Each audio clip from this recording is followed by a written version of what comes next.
नमस्कार दोस्तों, स्वागत है आप सभी का एवी इंग्लिश होम पर। आज हम डिस्कस करने वाले हैं नाउन की सेकंड क्लास, जिसमें हम डिस्कस करेंगे नाउन के और भी कॉन्सेप्ट्स जहां से क्वेश्चंस बन सकते हैं। इसके बाद में हम कुछ क्वेश्चंस की प्रैक्टिस करेंगे। सबसे पहले हम सीखने वाले हैं नाउन को सिंगुलर और प्लूरल किस तरीके से बनाते हैं। जैसे कि कुछ कंपाउंड नाउन्स होते हैं, उनको प्लूरल अलग तरीके से बनाया जाता है। तो सबसे पहले हम कुछ पॉइंट्स को डिस्कस करेंगे, उनके बाद में कुछ क्वेश्चंस को सॉल्व करेंगे। आइए सबसे पहले नज़र डालते हैं हमारे फर्स्ट वाले पॉइंट पर। पॉइंट नंबर फर्स्ट में हम पढ़ने वाले हैं, जब दो नाउन एक साथ आते हैं तो उनको प्लूरल कैसे बनाया जाता है। अब इस वाले में ये होता है कि ये जो फर्स्ट वाला नाउन होता है, ये दिखने में तो नाउन होता है बट ये काम एडजेक्टिव का करता है। आप इसमें एक कॉन्सेप्ट ध्यान रखिएगा, ये दिखने में नाउन होता है बट ये काम एडजेक्टिव का करता है। इसीलिए जब भी दो नाउन एक साथ आते हैं, ठीक है, याद रखिएगा, जब भी दो नाउन एक साथ आते हैं बट दोनों ही नाउन डिफरेंट होने चाहिए, तो इस वाली कंडीशन में हम सेकेंड वाले नाउन को प्लूरल बनाते हैं। ठीक है, अब इस कॉन्सेप्ट को याद रखिएगा कि जब भी दो डिफरेंट नाउन एक साथ आते हैं तो उनको प्लूरल बनाने के लिए सेकेंड वाले नाउन को प्लूरल बनाते हैं, बिकॉज फर्स्ट वाला नाउन एडजेक्टिव का काम करता है। ठीक है, एडजेक्टिव को हम आगे पढ़ेंगे आने वाली क्लासों में, बट यहाँ पे एग्जाम्पल हैं जैसे देख सकते हैं। इन सारे एग्जाम्पल्स को याद करने की ज़रूरत नहीं है, आपको सिर्फ समझना है कि किस तरीके से हम प्लूरल बना सकते हैं। जैसे बुक शेल्फ, बुक शेल्फ को प्लूरल बनाने के लिए क्या करेंगे, ये जो बाद वाला शेल्फ है इसको प्लूरल बनाएंगे तो ये बन जाएगा बुक शेल्व्स। ये आपने देखा ही होगा। जैसे लेडी टीचर, इसमें बहुत ज़्यादा कन्फ्यूज़न होता है, ये ज़रूर आपने सुना होगा लेडीज़ टीचर, तो लेडीज़ टीचर नहीं होता है वो, ठीक है, ये बिल्कुल गलत हो जाएगा। आपको एस लगाना पड़ेगा टीचर में, तो लेडी टीचर्स बन जाएगा ये। जैसे नेक्स्ट टॉय बॉक्स, इसका प्लूरल बन जाएगा टॉय बॉक्सेस। ठीक है, नेक्स्ट जैसे डॉग हाउस, इसका प्लूरल बन जाएगा dog houses. Water bottle, water bottles. जैसे कॉफ़ी टेबल, कॉफ़ी टेबल्स। बहुत इजी हैं। फायर फाइटर, तो फायर फाइटर्स। बेडरूम, बेडरूम्स, यानी बाद वाले नाउन में एस लग जाएगा। जैसे न्यूज़पेपर, ये दो नाउन से मिलकर के बना है न्यूज़ और पेपर, ठीक है, और तो ये बन जाएगा न्यूज़पेपर्स। अब यहाँ पे मैं ये बता देता हूँ कि ये जो न्यूज़ है, ये न्यूज़ कोई प्लूरल वर्ड नहीं है, ये सिंगुलर वर्ड ही है। ठीक है, दिखने में प्लूरल लगता है बट होता सिंगुलर है, और हमेशा इसका यूज़ सिंगुलर फॉर्म में ही किया जाता है, इसका प्लूरल नहीं बनता है। ठीक है, ये बात अब ध्यान रखिएगा। नेक्स्ट चलते हैं कंप्यूटर डेस्क, इसका प्लूरल बन जाएगा कंप्यूटर डेस्क्स। तो इस तरीके से हम जब भी अगर दो नाउन डिफरेंट आ रहे हैं, यहाँ पे देख सकते हैं सारे ही जो नाउन हैं दोनों नाउन डिफरेंट हैं, तो इस वाली कंडीशन में बाद वाले नाउन को हम प्लूरल बनाते हैं। अब हम चलते हैं नेक्स्ट वाले पॉइंट पर। इसमें भी दो नाउन एक साथ आ रहे हैं, ठीक है, इसको किस तरीके से हम प्लूरल बना सकते हैं, लेकिन इन दोनों के बीच में एक प्रीपोजिशन का यूज़ होता है, तो इसको किस तरीके से प्लूरल बनाया जा सकता है इसको हम देखने वाले हैं। जैसे कि brother in law, brother in law का प्लूरल बनता है ब्रदर्स इन लॉ, न कि ब्रदर इन लॉज।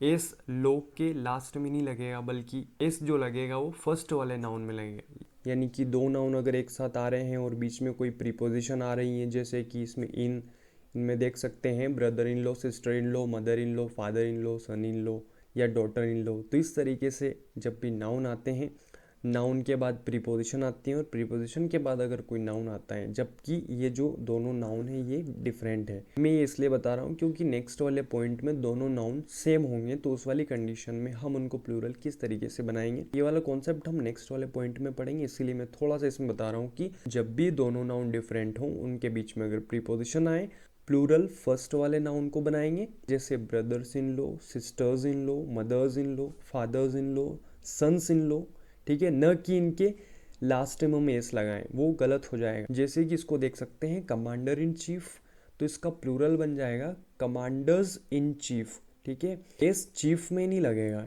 इस बात को आप ध्यान रखिएगा। जैसे इस वाले को और अच्छे से समझ सकते हैं, मेंबर ऑफ पार्लियामेंट, है ना, यहाँ पे प्रीपोजिशन ऑफ आ रही है और ये दोनों नाउन है, मेंबर और पार्लियामेंट। तो यहाँ पे बात करें तो मेंबर्स ऑफ पार्लियामेंट इसका प्लूरल बनेगा, बिकॉज पार्लियामेंट तो एक ही है बट मेंबर प्लूरल हो जाएंगे, तो इसीलिए बन जाएगा मेंबर्स ऑफ पार्लियामेंट, है ना। अब हम चलते हैं नेक्स्ट वाले पॉइंट पे, जिसमें दो नाउन एक साथ आ रहे होते हैं लेकिन उनमें जो दोनों नाउन सेम होते हैं। पॉइंट नंबर 3 हमारा यही है। देख सकते हैं यहाँ पे कि दो नाउन एक साथ आ रहे हैं लेकिन ये जो दोनों नाउन सेम है, एक ही जैसे हैं। जैसे यहाँ देख सकते हैं स्टेप बाय स्टेप दोनों नाउन से हैं, एकदम सेम है।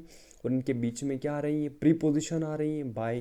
तो इसको प्लूरल बनाने का क्या तरीका है, तो इसको प्लूरल हम नहीं बनाते। जब भी दो नाउन एक जैसे आते हैं ना तो उनका प्लूरल नहीं बनता है। जैसे पेज आफ्टर पेज, इसका प्लूरल नहीं बनता है। पेजेस आफ्टर पेजेस लिखेंगे तो गलत हो जाएगा। विलेज आफ्टर विलेज, इसको विलेजेस आफ्टर विलेजेस नहीं बना सकते। जैसे वर्ड फॉर वर्ड, ये भी क्या है, प्रीपोजिशन है फॉर। और वर्ड फॉर वर्ड होता है, वर्ड टू वर्ड नहीं होता है। आप इसको ध्यान रखिएगा, जब भी अगर इस तरीके से आप सुने वर्ड टू वर्ड कि आप मुझे वर्ड टू वर्ड एक्सप्लेन करें, तो वो एकदम गलत होता है। वर्ड टू वर्ड नहीं होता है, वर्ड फॉर वर्ड होता है। जैसे ओवर आफ्टर ओवर, है ना, इस तरीके से बोलते हैं तो ये ओवर आफ्टर ओवर उसको बोला जाता है, ओवर्स आफ्टर ओवर नहीं बोलते हैं। तो यहाँ पे कहीं पे भी कंफ्यूज कर सकता है एग्जामिनर, तो आप यहाँ से थोड़ा ध्यान रखिए, ठीक है। इनके एग्जाम्पल्स भी हम क्वेश्चंस में आगे डिस्कस करेंगे। पॉइंट नंबर 3 पे चलते हैं। अब हम इसमें सीखने वाले हैं कि कुछ ऐसे नाउन भी होते हैं जिनके लास्ट में फुल आता है, उनको प्लूरल हम किस तरीके से बनाते हैं। जनरली जिनके लास्ट में फुल आता है वो एडजेक्टिव्स होते हैं। जिनके लास्ट में फुल आता है वो एडजेक्टिव्स होते हैं। बट कुछ ऐसे भी नाउन होते हैं जिनके लास्ट में फुल आता है और जिनको प्लूरल हम कुछ इस तरीके से बनाते हैं, जैसे कि बकेट फुल। तो इसमें फुल में एस लगाएंगे तो बन जाएगा बकेट फुल्स, न कि बकेट्स फुल। यहाँ पे कंफ्यूजन हो सकता है क्योंकि इसी तरीके से एग्जाम में पूछा जाता है, वहाँ पे हमें मिल सकता है बकेट्स फुल, ठीक है। ये इसका प्लूरल होता ही नहीं है, बिकॉज एस कहाँ लगेगा, फुल में लगेगा, तो ये गलत हो जाएगा। उसी तरीके से देख सकते हैं जैसे कप फुल, कप फुल का प्लूरल क्या बनेगा, कप फुल्स बनेगा, न कि कप्स फुल। कप्स फुल नहीं बनेगा, कप फुल्स बनेगा, ठीक है। हो सकता है पढ़ने में समझने में थोड़ा अजीब लगे, लेकिन इनके प्लूरल इसी तरीके से बनेंगे। जैसे ग्लास फुल, तो इसका प्लूरल बन जाएगा ग्लास फुल्स। हैंडफुल, हैंडफुल्स, हैंडफुल यानी मुट्ठी भर। स्पून फुल यानी चम्मच भर, तो इसका बन जाएगा प्लूरल स्पून फुल्स। माउथ फुल, जैसे माउथ फुल्स। तो ये कुछ नाउन हैं, अगर आप थोड़ा ये भी समझ लेते हैं तो भी आपके लिए मोर देन इनफ है, आपको ज़्यादा पढ़ने की ज़रूरत नहीं है। इनसे ही थोड़ा बहुत क्वेश्चंस बन जाते हैं एग्जाम में। अब नेक्स्ट वाले पॉइंट में हम डिस्कस करने वाले हैं कुछ मिसलेनियस वर्ड्स, ठीक है, जिनको हम प्लूरल किस तरीके से बनाते हैं। यानी कुछ मिक्स वर्ड हैं, कुछ लैटिन वर्ड हैं और कुछ ग्रीक वर्ड हैं, ठीक है, उनको भी देख लेते हैं। पॉइंट नंबर 4 को डिस्कस करेंगे। जैसे कि डेटम, डेटम का प्लूरल बनता है डेटा, ठीक है, ये याद रखिएगा, ये लैटिन वर्ड है, ठीक है। वैसे इनको याद रखने की ज़रूरत नहीं है, सिर्फ समझने की ज़रूरत है। हो सकता है आप कहीं पर पढ़ रहे हों तो अगर इस टाइप के वर्ड आएँ तो आपको थोड़ा ध्यान रहेगा। जैसे मीडिया हम पढ़ते ही हैं मीडिया, लेकिन उसका जो सिंगुलर होता है वो होता है मीडियम। जैसे एजेंडा आपने देखा होगा, एजेंडा, तो एजेंडे का सिंगुलर बन जाएगा एजेंडम। मेमोरेंडम आपने देखा होगा, इसका प्लूरल बन जाएगा मेमोरेंडा, ठीक है। मेमोरेंडम का बेसिकली हिंदी मीनिंग देखें तो ये होता है ज्ञापन, ठीक है। इसे एक लिस्ट है, एक ऐसी सूची भी कहते हैं जो दो देशों के बीच में एक रिटन एग्रीमेंट साइन होता है ना, किसी चीज़ को लेकर के, किसी व्यापार या किसी बिजनेस से रिलेटेड कोई एग्रीमेंट जब साइन होता है तो उसको हम बोलते हैं मेमोरेंडम। नेक्स्ट है फिनोमिनन। फिनोमिनन बोलते हैं किसी इवेंट को, ठीक है, किसी फैक्ट या इवेंट को that is not fully understood. It means कि वो उसको अभी तक समझा नहीं गया है, उस इवेंट को पूरे तरीके से किसी के द्वारा समझा नहीं गया है, ऐसी कोई इवेंट या घटना, इसका प्लूरल बन जाएगा फेनोमेना, ठीक है। अब यहाँ पे एग्जामिनर हमें इस तरीके से कंफ्यूज कर सकता है कि वो हमें इसमें एस लगा के दे सकता है फेनोमेनन्स, तो फेनोमेनन्स नहीं होता, इसका फेनोमेना होगा। या फिर हो सकता है कि एग्जामिनर हमें इसमें एस लगा के दे, तो आपको याद रखना है ये फेनोमेनाज नहीं होता है, फेनोमेना ही होता है। नेक्स्ट वर्ड है क्राइटेरियन। क्राइटेरियन का प्लूरल हो जाएगा क्राइटेरिया, ठीक है। क्राइटेरिया यानी कि लिमिट। क्राइटेरियन हो सकता है एग्जामिनर हमें इसमें एस लगा के दे दे तो क्राइटेरियंस नहीं होता है, ठीक है, और ना ही क्राइटेरियाज होता है, इसमें भी एस नहीं लगेगा। हाँ, तो ये कुछ वर्ड होते हैं जो हमें याद रखने ही पड़ेंगे। नेक्स्ट वर्ड है रेडियस। आई होप कि आपको ये पता होगा, रेडियाई इसका प्लूरल हो जाएगा, और सिलेबस, सिलेबस का प्लूरल हो जाएगा सिलेबी। तो ये कुछ वर्ड हैं, इनको आपको ध्यान में रखना है जब भी आप क्वेश्चन सॉल्व करें या मॉक टेस्ट लगाएं, तो उनमें आपको इन वर्ड्स पे थोड़ा ध्यान देना है।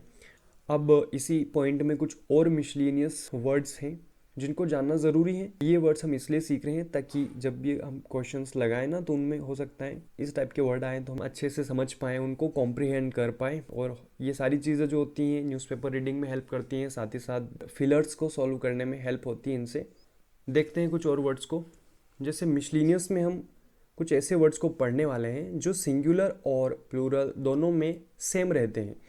इट मीन्स कि उनका प्लूरल नहीं बनता है, सिंगुलर में भी वो वैसे ही यूज़ किए जाते हैं और प्लूरल में भी वो वैसे ही यूज़ किए जाते हैं। जैसे डियर, डियर सिंगुलर में भी डियर ही होता है और प्लूरल में भी डियर ही होता है, इसमें एस नहीं लगता है। शिप, शिप का शिप्स नहीं बनता है, शिप का शिप ही रहता है। जैसे कॉप्स, कॉप्स यानी सैन्य टुकड़ी या जो आर्मी होती है, आर्मी के ग्रुप को ही कॉप्स बोलते हैं। फिश, फिश भी एज इट इज़ यूज़ किया जाता है। स्पेशीज़, ठीक है, स्पेशीज़ यानी प्रजाति, तो इसका प्लूरल नहीं बनता है। सैल्मन, इनिंग्स, इनिंग्स यानी होता है पारी या टर्म। स्वाइन, स्वाइन बोलते हैं पिग को, ठीक है, इसका भी प्लूरल नहीं बनता है। मूज, मूज एक प्रकार का हिरण होता है, ठीक है, ये स्पेशीज है हिरण की। एयरक्राफ्ट, इसका प्लूरल नहीं बनता है, एयरक्राफ्ट्स नहीं बनता है इसका, ठीक है। नेक्स्ट वर्ड है सीरीज, ये एज इट इज यूज़ किया जाता है। क्रू बोलते हैं दल को या कर्मी दल को, है ना, जैसे शिप पर क्रू मेंबर्स होते हैं यानी उनके समूह को हम क्रू बोलते हैं। जैसे कि टीम, टीम का टीम्स नहीं बनता है। जूरी का जूरीज नहीं बनता है। बैरक्स, बैरक्स जो है एज इट इज़ यूज़ किया जाता है। बैरक्स बोलते हैं आर्मी के रहने के लिए जो बिल्डिंग्स होती हैं उनको बैरक्स बोला जाता है, ठीक है, यानी आर्मी या सेना के रहने के लिए जो जगह होती हैं, जो बिल्डिंग्स बनाई जाती हैं, उनको बैरक्स बोला जाता है। क्रॉस रोड्स जानते ही हैं, क्रॉस रोड्स, तो ये एज इट इज़ यूज़ किया जाएगा क्रॉस रोड्स। अब हम इनसे रिलेटेड कुछ प्रैक्टिस क्वेश्चन लगाने वाले हैं, चलिए देख लेते हैं। चलिए फर्स्ट वाले क्वेश्चन को सॉल्व करने की कोशिश करिए, आप पॉज करके इसको ट्राई ज़रूर करना। इसमें दिया है gardens chair have been stolen by somebody, ठीक है, यहाँ पे थोड़ा सा गौर फरमाइए। यहाँ पे दिया है गार्डन्स चेयर, दो नाउन एक साथ आ रहे हैं, गार्डन और चेयर, दोनों नाउन डिफरेंट है, तो प्लूरल हम सेकेंड वाले नाउन को बनाएंगे बिकॉज यहाँ पे फर्स्ट वाला नाउन एडजेक्टिव का काम करेगा, ठीक है, यानी ये चेयर को मॉडिफाई कर रहे हैं। गार्डन चेयर, चेयर कौन सी, तो गार्डन वाली है, ठीक है, तो इसीलिए एस इसमें लगेगा। Garden chairs have been stolen by somebody, किसी के द्वारा गार्डन की जो कुर्सियाँ हैं उनको चुरा लिया गया है, तो एस इसमें लगेगा, यानी एरर जो है हमारे पार्ट नंबर ए में है। नेक्स्ट वाले क्वेश्चन को करेंगे। All his sister in laws are extremely cooperative and she doesn't miss her real sister at all. बताइए इसमें क्या एरर है। पोज करके आप इनको ज़रूर ट्राई करिएगा, यहाँ से आपका बेस बनेगा, ठीक है, धीरे धीरे एक टाइम के बाद में आपको खुद लगेगा कि हाँ हमने कुछ सीखा है। जब आप क्वेश्चन बनाएंगे ऑटोमेटिकली ही आपका कॉन्फिडेंस बूस्ट होने लग जाएगा।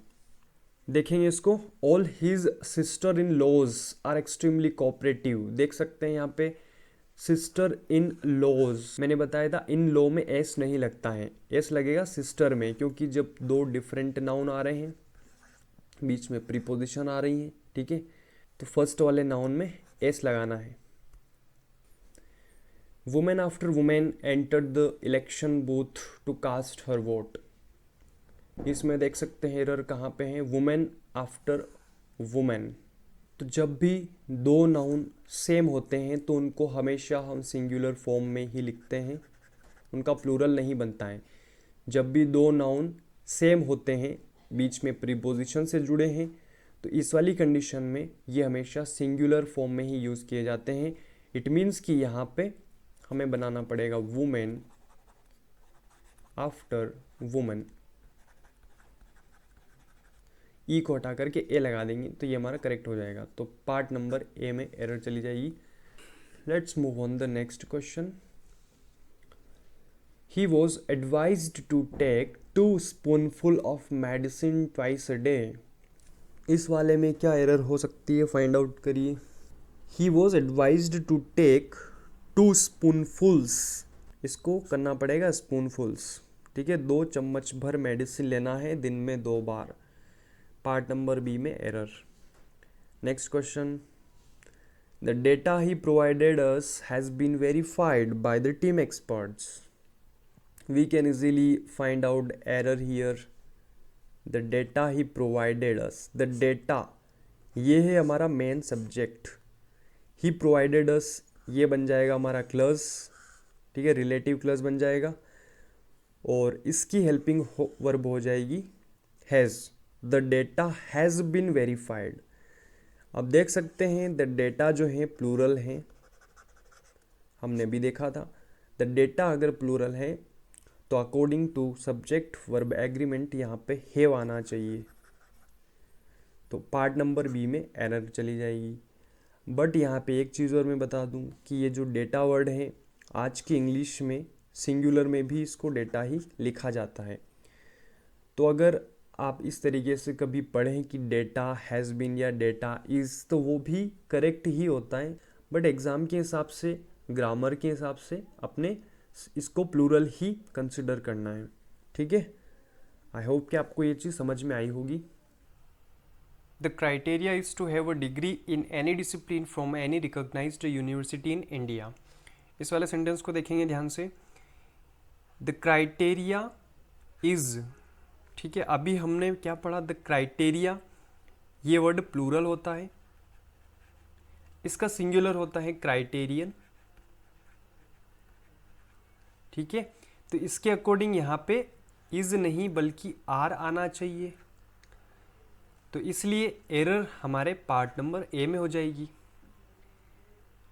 नेक्स्ट वाले क्वेश्चन पे ध्यान देंगे। Ageing is a natural phenomena and it is impossible to get control over it. यहाँ पे समझ सकते हैं एजिंग जो है एक नेचुरल प्रोसेस है, यानी एजिंग यानी उम्र बढ़ना। उम्र बढ़ना क्या है, एक नेचुरल प्रोसेस है।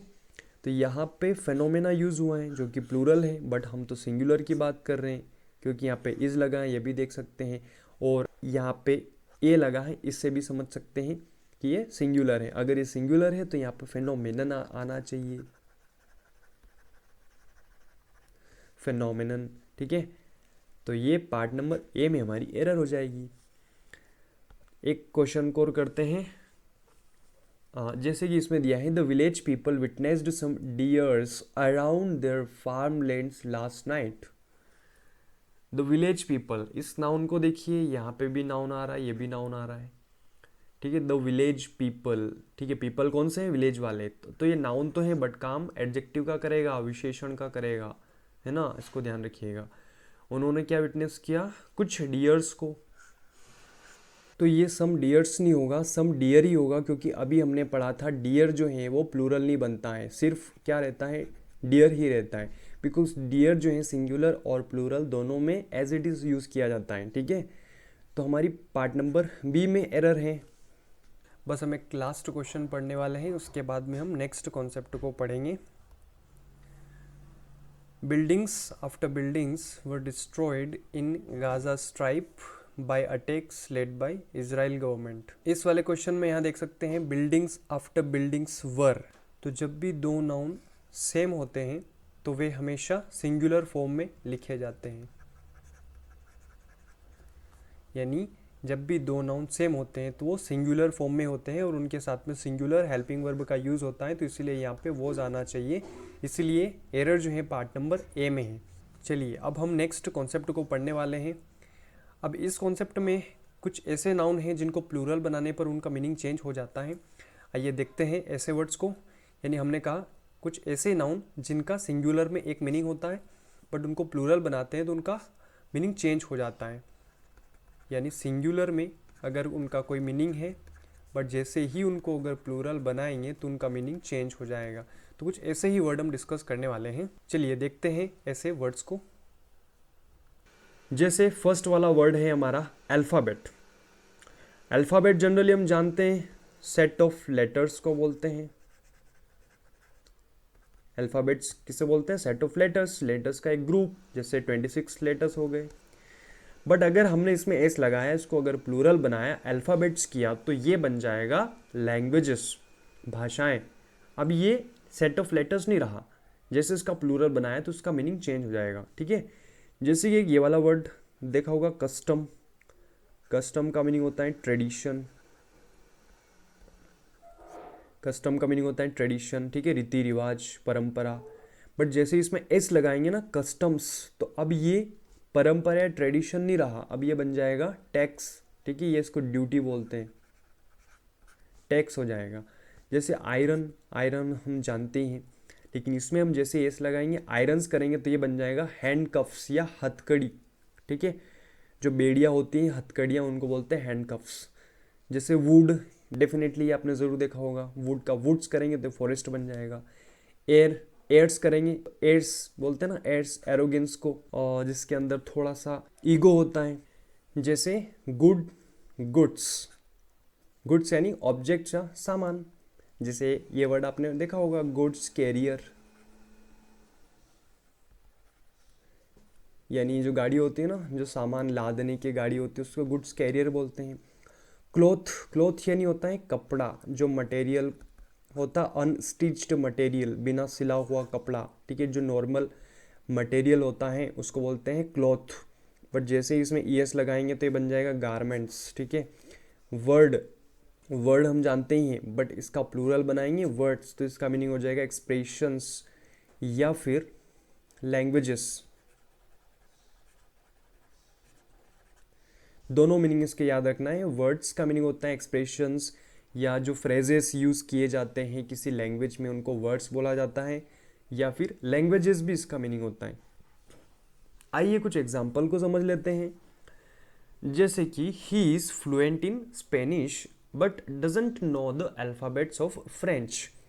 इट मीन्स वो स्पेनिश तो अच्छे से जानता है, लेकिन फ्रेंच लैंग्वेज वो नहीं जानता है, इसीलिए हमने लिखा है doesn't know the alphabets of French. Next, in poetry the words of poets create vivid imagery and evoke deep emotions. In poetry the words of poets, poetry की अगर बात करें तो वर्ड्स ऑफ पोएट्स, इस पे ध्यान देंगे।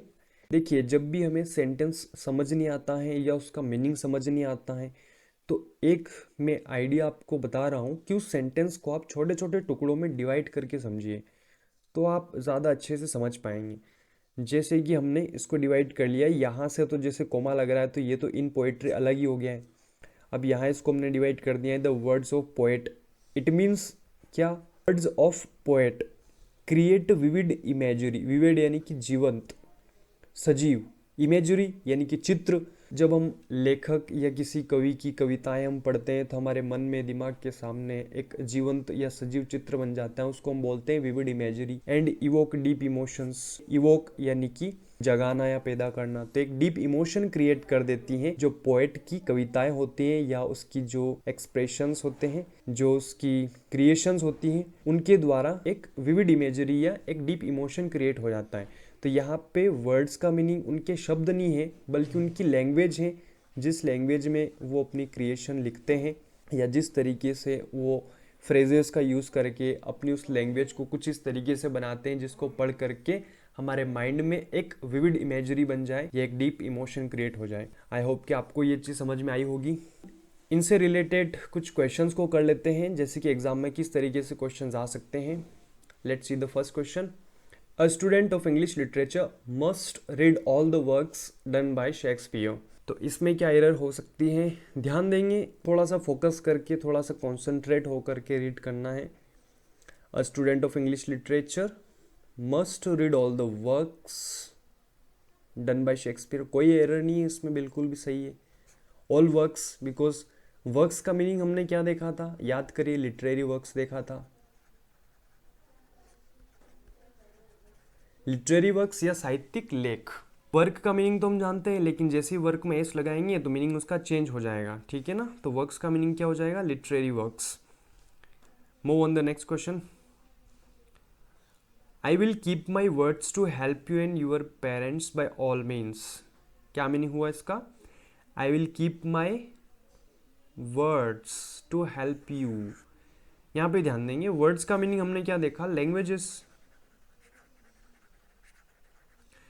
हमने क्या देखा, लैंग्वेजेस। तो यहाँ पे हम लैंग्वेज की तो बात कर नहीं रहे। I will keep my words to help you and your parents by all means, मैं किसी भी तरीके से तुम्हारी और तुम्हारे पेरेंट्स की हेल्प करूंगा, ये मैं आपसे वादा करता हूँ, मैं आपको शब्द देता हूँ, ठीक है, या आपको जुबान देता हूँ, ऐसा भी हम कहते हैं, ठीक है। आई will keep you my word आएगा यहाँ पे, वर्ड्स नहीं आएगा, बिकॉज वर्ड्स का एक डिफरेंट मीनिंग होता है। तो सिंपली हम यहाँ पे वर्ड ही लगाएंगे। पढ़ने में हमें लग सकता है ये सही है, लेकिन ये गलत होगा, ठीक है। वर्ड्स नहीं कहेंगे, सिर्फ वर्ड कहेंगे यहाँ पे। तो I will keep my word to help you, part number B में एरर होगी। नेक्स्ट क्वेश्चन करेंगे। Custom duty is charged by the union government on import and export of goods from India. यहाँ पर custom duty की बात की गई है, जो कि एक प्रकार के टैक्स की बात की जा रही है। और यहाँ पे देख सकते हैं ड्यूटी यूज़ किया गया है और इसके बाद में इज़ हेल्पिंग वर्ब का यूज़ किया गया है। इट मीन्स कि ये हमारा सब्जेक्ट सिंगुलर है, बट यहाँ पे टैक्स की बात हो रही है, इसीलिए इसको कस्टम्स बनाना पड़ेगा, बिकॉज कस्टम का मीनिंग तो ट्रेडिशन होता है, हमने पहले पढ़ा था। तो इसीलिए इस तरीके से ये कस्टम्स ड्यूटी बनेगा। और यहाँ पे ये जो कस्टम्स हैं ये भी नाउन है और ये ड्यूटी ये भी नाउन है। और जब दो नाउन एक साथ आते हैं तो बाद वाले नाउन को हम प्लूरल बना सकते हैं, ये नियम हमने पहले पढ़ा है। और इस वाले सेंटेंस में ये जो कस्टम्स है ये एडजेक्टिव का काम करेगा, तो इसीलिए ड्यूटी यहाँ पे सिंगुलर है, तभी यहाँ पे इज आ रहा है। बट अगर ये प्लूरल होता, जैसे कस्टम्स ड्यूटीज़ होता, तब यहाँ पे आर लगाना पड़ता। यानी इस वाले सेंस में इज़ बिल्कुल करेक्ट है, बट हमें यहाँ पे कस्टम्स करना पड़ेगा, तब जाके सेंटेंस करेक्ट होगा। तो एरर जो है पार्ट नंबर ए में हो जाएगी। अब हम कुछ और कॉन्सेप्ट्स डिस्कस करने वाले हैं, कुछ और न्यूमरल नाउन्स हैं जिनके कॉन्सेप्ट सीखना बहुत ज़रूरी है, यहाँ से एग्जाम में क्वेश्चन बन सकते हैं। आपको थोड़ा सा कंफ्यूजिंग लग सकता है, बट आपको पेशेंस बनाए रखना है, वीडियो को अंत तक ज़रूर देखना है। अगर आप वीडियो को स्किप करेंगे तो हो सकता है आपको कोई डाउट रह जाए, बाद में जब आप पढ़ेंगे तो हो सकता है आपको कुछ चीज़ें समझ में ना आए। और सभी से एक गुजारिश है कि प्लीज़ वीडियो को लाइक ज़रूर करें और अपना फीडबैक ज़रूर दें और हमारे चैनल को सब्सक्राइब ज़रूर करें। चलिए देखते हैं कुछ न्यूमरल नाउन्स को। जैसे dozens, score, 100, 1000, million, billion, trillion, ये आपने देखी होंगी, इनको न्यूमरल नाउन बोलते हैं। जैसे कि 100 या फिर 100 भी बोल सकते हैं। तो इसका प्लूरल नहीं बनता है, इसको 200, 300 नहीं कर सकते, इसको हम 200, 300, 400 ही लिखेंगे। जैसे यहाँ पे 1000 दिया है, ठीक है, बिकॉज ये जो न्यूमरल है ना, ये ऑलरेडी प्लूरल बन चुका है, तो डबल से हमें 100 के अंदर एस लगाने की ज़रूरत नहीं है। जैसे कि 1000, तो अगर मान लो इसको हमने 10,000 लिखा, तो 10,000 नहीं करेंगे, ये 10,000 ही रहेगा, बिकॉज यहाँ पे ये न्यूमरल ऑलरेडी प्लूरल सेंस देता है। 1 मिलियन, तो अगर इसका 10 मिलियन करेंगे तो ये सिर्फ 10 मिलियन ही होगा, 10 मिलियंस नहीं होगा, ठीक है। इस वाले सेंस पे आप थोड़ा सा ध्यान दें। और यहाँ से मैं एक छोटा सा कॉन्सेप्ट और बता रहा हूँ कि जैसे मान लीजिए 100 रुपी होता, जैसे यहाँ पे होता 100 रुपी, 100 रुपी, तो इस वाले सेंस में 100 रुपी नहीं होता है, 100 रुपीज़ होगा, बिकॉज इस वाले सेंस में ये जो दोनों 100 हैं ये एडजेक्टिव का काम करेंगे और जो मेन नाउन हमारा होगा रुपी होगा, ठीक है। तो ये जो बाद वाला जो नाउन आता है, लास्ट वाला, हमने ये वाला जो कॉन्सेप्ट अभी सीखा ना, नाउन प्लस नाउन अगर दो साथ में आते हैं तो बाद वाले को हम प्लूरल बनाते हैं, तो ये वाला कॉन्सेप्ट आप याद रखिएगा, आगे ये वाला कॉन्सेप्ट बहुत काम देने वाला है। चलिए मैं आपको इससे जुड़ा एक नोट बता देता हूँ, यानी एक कॉन्सेप्ट बता देता हूँ कि इसमें क्या कॉन्सेप्ट है। जैसे यहाँ पे दिया है, if number is used before numeral noun, अगर न्यूमरल नाउन के पहले कोई नंबर यूज़ किया जाता है, we don't use of after it, बिल्कुल ऑफ का हम यूज़ नहीं करते हैं, क्योंकि एग्जाम में ऑफ दे करके हमें कंफ्यूज किया जाता है। अगर न्यूमरल नाउन दिया है, ठीक है, जैसे डजन, 100, 1000, मिलियन, बिलियन, अगर इस तरीके से जो न्यूमरल नाउन दिया है उनके पहले क्या है, नंबर है, ठीक है, उनके पहले क्या दिया है, नंबर है। जैसे यहाँ पे 1 दिया है ना, ये 2 है, ए है, जैसे तो इस वाले सेंस में हम क्या यूज़ नहीं करते हैं, ऑफ यूज़ नहीं करते हैं। जैसे 1 डजन ऑफ एग्स, ठीक है, तो इस तरीके से 1 डजन ऑफ एग्स नहीं बोलते हैं, हम डायरेक्ट बोलते हैं 1 डजन एग्स।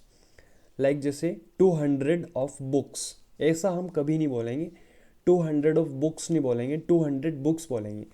अब यहाँ पे हम एक और चीज़ समझते हैं, जैसे दिया है 1 डजन एग्स, तो ये जो एग है ये प्लूरल बनाए ना, एग को प्लूरल बनाए, अभी हमने देखा बाद वाले नाउन को प्लूरल बनाना है, यानी लास्ट वाले को।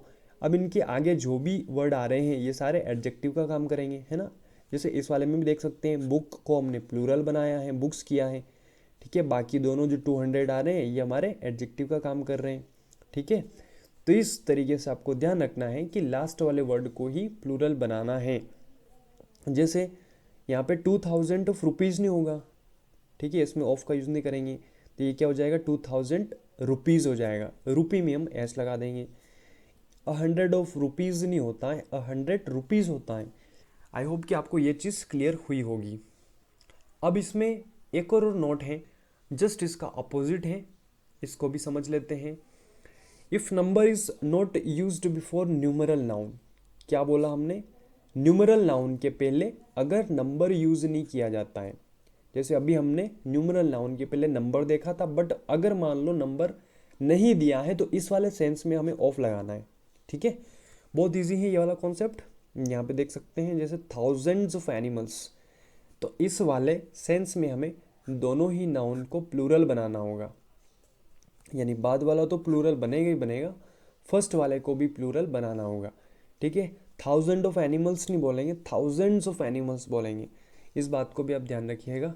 हंड्रेड्स ऑफ पीपल या millions of rupees, lakhs of views, इस तरीके से दोनों ही नाउन प्लूरल आने चाहिए, ठीक है।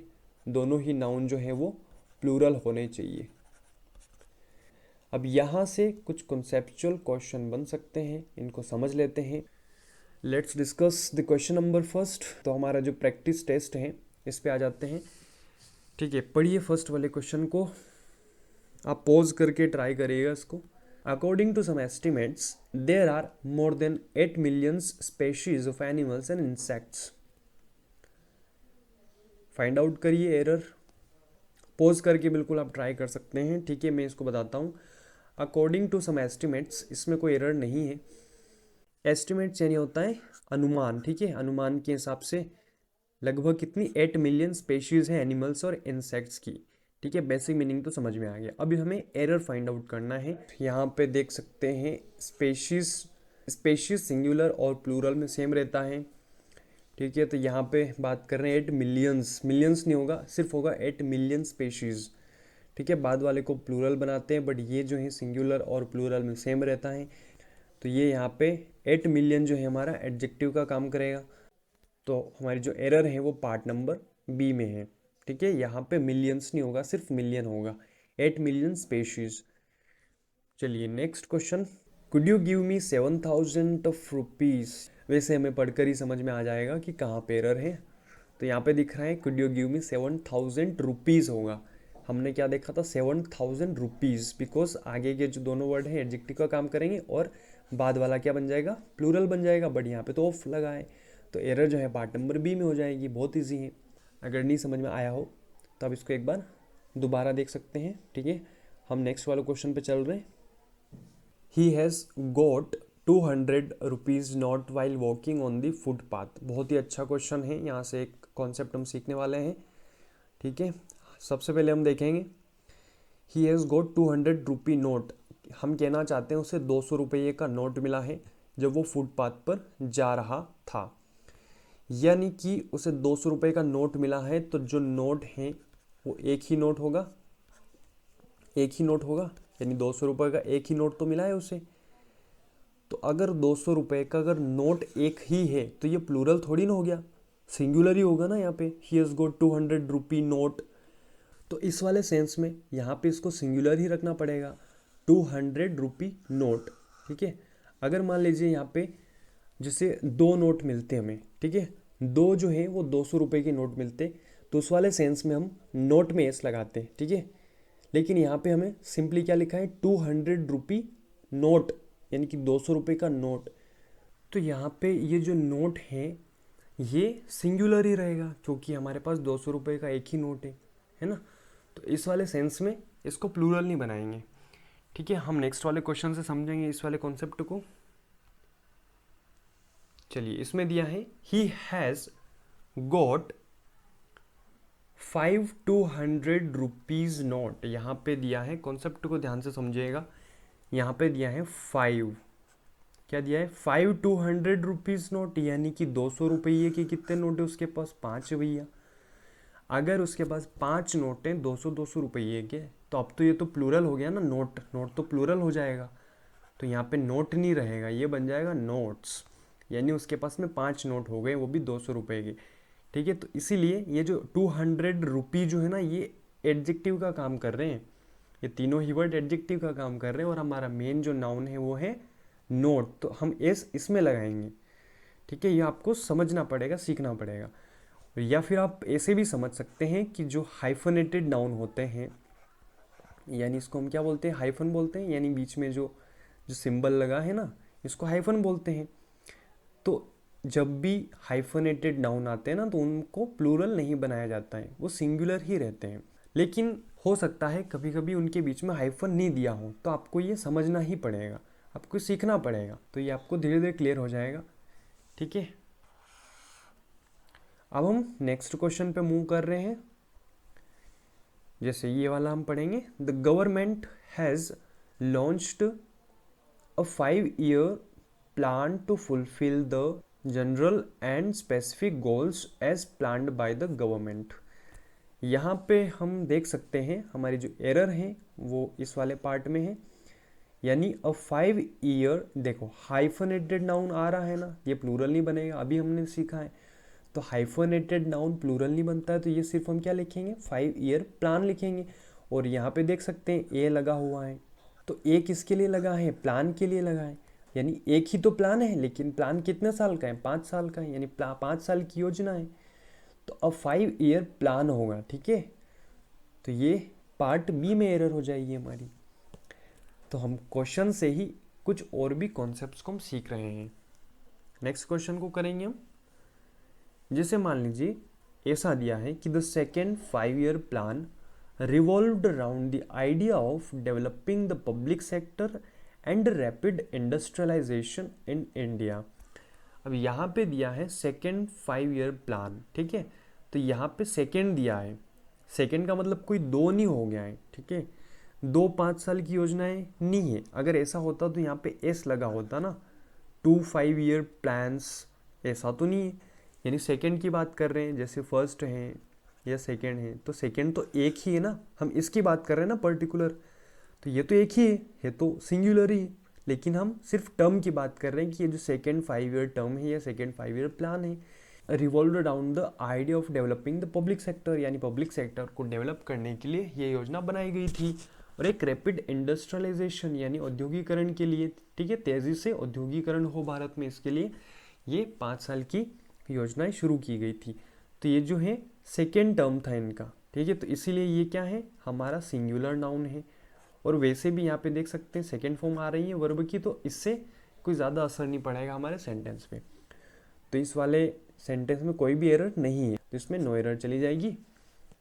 नेक्स्ट क्वेश्चन पे हम चलेंगे। In an envelope there are some 5 rupee notes and some 10 rupee notes। इसको हम समझेंगे, इसमें एक बहुत ही अच्छा कॉन्सेप्ट हम सीखने वाले हैं। एक इन्वेलप में क्या है, कुछ 5 रुपये के नोट हैं और कुछ 10 रुपये के नोट हैं। यहाँ देख सकते हैं there are some 5 rupee notes, यहाँ पे क्या लगा है, सम लगा, यानी कुछ, यानी कि नोट की बात कर रहे हैं, वो भी कितने के, 5 रुपये के, और ये हाइफनेटेड है इसीलिए देखो एस इसमें नहीं लगा है, सिर्फ क्या लिखा है 5 रुपी, है ना। तो सम 5 रुपी नोट्स, और नोट्स जो है प्लूरल है, तो ये बिल्कुल सही है, बिकॉज प्लूरल इसीलिए है क्योंकि यहाँ पे सम है, अगर सम है तो ये प्लूरल बनाना ही पड़ेगा, तो सम नोट्स हो जाएगा। एंड सम 10 रुपी नोट्स, यानी कुछ नोट्स, तो कुछ प्लूरल है तो ये भी प्लूरल करना पड़ेगा, बिल्कुल सही है। और हाइफनेटेड नाउन है तो ये भी सिंगुलर में लिखा है, यानी इसका प्लूरल नहीं बनेगा। ठीक है, चलिए अब 1-2 क्वेश्चन और हैं, उनको डिस्कस कर लेते हैं और इनसे हम कुछ कॉन्सेप्ट को भी सीख रहे हैं, साथ ही साथ में कुछ कॉन्सेप्ट को भी हम सीख रहे हैं ताकि आपका बेसिक और भी अच्छा स्ट्रॉन्ग हो जाए। इसको रीड करेंगे। I have 1000 rupees in 10 and 5 rupees note. देखिए इसमें एरर साफ दिख रही है हमें, यहाँ पे देख सकते हैं 5 रुपीज़ नोट, ठीक है, इसको ध्यान से पढ़ें। 5 रुपी, तो ये हाइफनेटेड नहीं है। अगर मैं इसको देखो हाइफनेटेड कर भी देता, लेकिन मान लीजिए कहीं ऐसा आ गया क्वेश्चन में, ठीक है, जहाँ पे हाइफन नहीं लगाए तो आप फिर कंफ्यूज हो जाएंगे। तो ये यहाँ पे हाइफन नहीं लगाए, बट हमें पहचानना है, तो ये यहाँ पे 5 रुपी होगा, ठीक है, रुपीज़ नहीं होगा। I have 1000 rupees in 10 and 5 rupee notes करना पड़ेगा इसको, बिकॉज यहाँ पे क्या दिया है, आई हैव 1000 रुपीज़, मेरे पास 1000 रुपये हैं, जो कि किस में है, 10 एंड 5 यानी 10 और 5, ठीक है, यानी 10 और 5 रुपये के नोट हैं। तो इन 10 एंड 5 रुपी नोट्स करना पड़ेगा इसको, ठीक है, ठीक है। तो एरर है पार्ट नंबर सी में। एक लास्ट क्वेश्चन कर लेते हैं। इसमें भी बहुत ही अच्छा कॉन्सेप्ट मैं आपको सिखाने वाला हूँ। I have been paid in cash by the company and I have got 500 rupees note. ध्यान से देखिए, यहाँ पे क्या दिया है, I have been paid in cash by the company and I have got 500 rupees note. कितने, 500 के 5 नोट है ना, 500 के 5 नोट हैं, यानी ये तो प्लूरल हो गया। ध्यान से इसको समझिए, यहाँ पे क्या दिया है, 500 रुपी नोट्स। क्या करना पड़ेगा, देखो लास्ट वाले नाउन को प्लूरल बनाते हैं ना, क्योंकि हमारे पास क्या है 5 यानी 5 नोट हैं। अगर 5 नोट हैं तो इसको प्लूरल बनाना पड़ेगा। इसमें हम यस नहीं लगाएंगे। देखिए ये हाइफनेटेड भी है और यहाँ पे हाइफन नहीं लगाए, बट हमें समझना पड़ेगा, ठीक है। तो 500 रुपी नोट्स करना पड़ेगा, क्योंकि 5 नोट है 500 के। आई होप कि आपको ये चीज़ समझ में आई होगी, लेकिन फिर भी आप मुझे कमेंट करके ज़रूर बताएं, ठीक है। अपना फीडबैक ज़रूर देना है आपको, और वीडियो को लाइक ज़रूर करना है, चैनल को सब्सक्राइब करना है और बेल आइकन को प्रेस करना है, ताकि आपको हमारी आने वाली वीडियोस की नोटिफिकेशन मिलती रहे। चलिए हम आपको कुछ होम टेस्ट देने वाले हैं, ठीक है। ये आपको सेल्फ करना है। कुछ क्वेश्चंस हैं जो आपको सेल्फ ही करना है। हमने 5 क्वेश्चन दिए हैं जो आपकी प्रिपरेशन के लिए डेडिकेटेड हैं, और इनके आंसर्स जो हैं हम आपको पीडीएफ में ही प्रोवाइड कर देंगे। और आपको पीडीएफ जो है हमारे टेलीग्राम ग्रुप में मिलेगी, और टेलीग्राम ग्रुप की लिंक हम आपको वीडियो के डिस्क्रिप्शन में दे देंगे, तो वहाँ से जा कर के आप टेलीग्राम ग्रुप को ज्वाइन कर सकते हैं, ठीक है। चलिए अब मिलते हैं नेक्स्ट वीडियो में। इसका नेक्स्ट पार्ट बहुत ही जल्द आने वाला है, तो आप जुड़े रहिए एवी इंग्लिश होम के साथ में। मिलते हैं नेक्स्ट पार्ट में। जय हिंद, जय भारत।